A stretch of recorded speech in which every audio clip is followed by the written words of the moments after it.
Hello मेरे प्यारे दोस्तों, कक्षा 10th साइंस सब्जेक्ट का चैप्टर है एसिड और बेस के मोस्ट इम्पोर्टेंट ऑब्जेक्टिव क्वेश्चन लेके आए हो आपके सामने। आप जो भी बोर्ड से हो, Rajasthan board, MP board, Madhya Pradesh board, आपको यहाँ से एमसीक्यू क्वेश्चन आपके बोर्ड एग्जाम से ऑब्जेक्टिव क्वेश्चन देखने को मिलेंगे। तो फर्स्ट क्वेश्चन की बात करें एसिड और बेस चैप्टर के, यानी कि अम्ल और क्षार। अम्ल और क्षार, और इसमें आता है साल्ट भी आता है हमारा। तो यहाँ पे फर्स्ट क्वेश्चन की बात करें हम स्क्रीन पर, तो फर्स्ट क्वेश्चन आपका आता है, फर्स्ट क्वेश्चन आपका आता है कि दिए गए में से कौन सा एक खनिज अम्ल है। खनिज यानी कि मिनरल्स एसिड है। तो इसमें आपका हो जाएगा हाइड्रोक्लोरिक अम्ल। हाइड्रोक्लोरिक अम्ल। लैक्टिक अम्ल की बात करें तो लैक्टिक अम्ल आपका पाया जाता है दही में, ठीक है। और फॉर्मिक अम्ल पाया जाता है चींटी के डंक में। टेट्रिक अम्ल पाया जाता है खट्टे फलों में, जो भी होता है खट्टे फलों में पाया जाता है। नेक्स्ट क्वेश्चन आपका, दिए गए में से कौन सा एक कार्बनिक अम्ल है, यानी कि ऑर्गेनिक एसिड है। कार्बनिक अम्ल की बात करें तो कार्बनिक अम्ल आपको हो जाएगा ए और थर्ड तीनों दोनों, यानी कि साइट्रिक एसिड भी हो जाएगा और लैक्टिक एसिड भी हो जाएगा कार्बनिक अम्ल। इसी के साथ नेक्स्ट क्वेश्चन आपका, दिए गए विकल्पों में से कौन सा गलत है। इसमें हमें गलत को छांटना है। तो गलत आपका हो जाएगा स्क्रीन पर, इनमें से कोई नहीं, इनमें से कोई नहीं गलत होगा, क्योंकि अम्ल नीले लिटमस को पेपर को लाल कर देता है और अम्ल का जलीय गोल विद्युत का संचालन होता है। जलीय गोल विद्युत का संचालन होता है। अम्ल कुछ धातु के साथ प्रतिक्रिया करके हाइड्रोजन गैस बनाते हैं, यानी कि इनमें से कोई नहीं है आपका, ठीक है। नेक्स्ट है अस्थि मज्जा। अस्थि मज्जा यानी कि बोन मैरो की बात हो रही है यहाँ पे। और स्कर्वी रोग के उपचार में दिए गए अम्लों में से किसका उपयोग होता है, स्कर्वी रोग, ठीक है। तो इसमें आ जाएगा एस्कॉर्बिक एसिड, यानी कि विटामिन सी की बात यहाँ चल रही है, ठीक है। जो किसमें पाया जाता है, खट्टे फलों में, ठीक है। नेक्स्ट क्वेश्चन है सेब में मौजूद अम्ल है। सेब आपने खाया होगा, एप्पल, एप्पल में मौजूद अम्ल है। तो एप्पल में कौन सा मौजूद है, तो एप्पल में आपका हो जाएगा मौलिक अम्ल। मौलिक अम्ल आपका एप्पल में हो जाएगा। नेक्स्ट है आपका, धातुओं के अधिकांश ऑक्साइड अम्लों के साथ प्रतिक्रिया करके बनाते हैं। क्या बनाते हैं, तो वो बनाते हैं लवण, यानी कि साल्ट। नेक्स्ट क्वेश्चन आपका, आम तौर पर सब कुछ धातु एसिड के साथ प्रतिक्रिया करती है तो वो निकालती है हाइड्रोजन।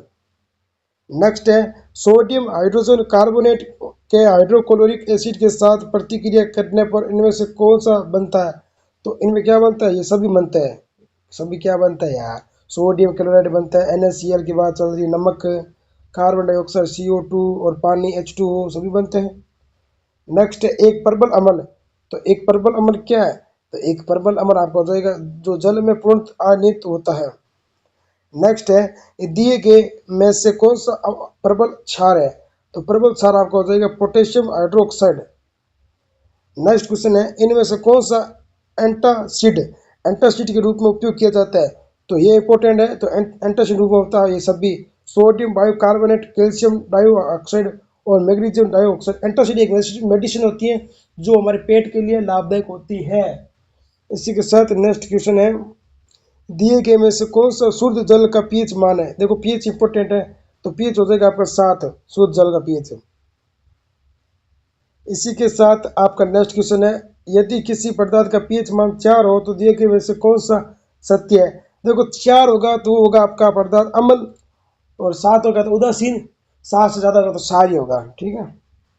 नेक्स्ट क्वेश्चन आपका, यदि किसी पदार्थ का पीएच मान 7 है तो दिए गए में से कौन सा होगा, तो वो हो जाएगा आपका, मैंने कहा ना, उदासीन हो जाएगा आपका, ठीक। नेक्स्ट है दिए गए अभिक्रिया में से किसमें लवण क्षार के साथ अभिक्रिया कर रहा है। तो लवण क्षार किसके साथ कर रहा है, ये देखो इस डी क्यू के वाले साथ कर रहा है। नेक्स्ट क्वेश्चन आपका, कैल्शियम हाइड्रोक्साइड के कार्बन डाइऑक्साइड के साथ प्रतिक्रिया करने वाले निम्नलिखित में से कौन सा बनता है। तो वो बनता है आपका बी और सी, यानी पानी बनता है और नमक बनता है। नेक्स्ट क्वेश्चन है, दिए गए में से कौन सा एक दुर्बल क्षार है। दुर्लभ क्षार कौन सा है, तो दुर्लभ क्षार आपका है अमोनिया ऑक्साइड। अमोनिया ऑक्साइड आपका दुर्लभ क्षार हो जाएगा।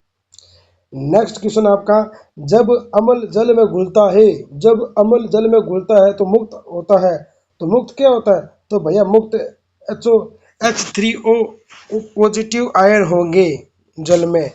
इसी के साथ नेक्स्ट क्वेश्चन है, जिम्सम का रासायनिक सूत्र है, ये इंपॉर्टेंट है आपके बोर्ड एग्जाम में कक्षा 10th वाले विद्यार्थियों के लिए। जिम्सम का सूत्र होगा आपका ये, कैल्शियम SO4 और 2H2O। ठीक है, इंपॉर्टेंट है। नेक्स्ट है, मधुमक्खी डंक में होता है, तो मधुमक्खी कभी काटी है आपको? काटी हो तो कमेंट बॉक्स में बताइए। एक अम्लीय तरल मैथुनिक एसिड पाया जाता है। नेक्स्ट क्वेश्चन है, इनमें से कोई एक अपने ढंग से त्वचा में अम्लीय तरल पदार्थ नहीं डालता, ये है आपका ततैया। ततैया ततैया। आई होप ये कक्षा 10th का चैप्टर एसिड बेस और साल्ट के MCQ आपको अच्छे लगे होंगे। चैनल को लाइक और सब्सक्राइब करना ना भूलिए। जय हिंद, जय भारत।